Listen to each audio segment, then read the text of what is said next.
Tatlo ang nasawi sa pananalasa ng Bagyong Aghon sa Quezon Province base sa tala ng Philippine National Police. Kabilang narito ang 14 na gulang na lalaki nang madaganan ng puno ng buli sa Lucena City, isang 50 anyos na lalaki dahil sa pagbagsak ng puno ng akasya sa San Antonio at isang lalaking sanggol na natagpuan sa katubigan ng Pagbilao, Quezon.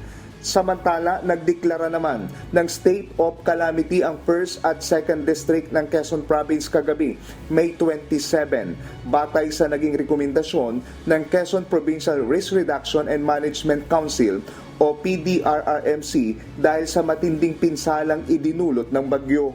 Kabilang dito ang mga bayan ng Mauban, Sampaloc, Polillo Group of Islands at ang lungsod ng Lucena. Batay sa tala ng Social Welfare Development Office ng Quezon Province, 17 ang totally damaged houses at 174 naman ang partially damaged na bahay.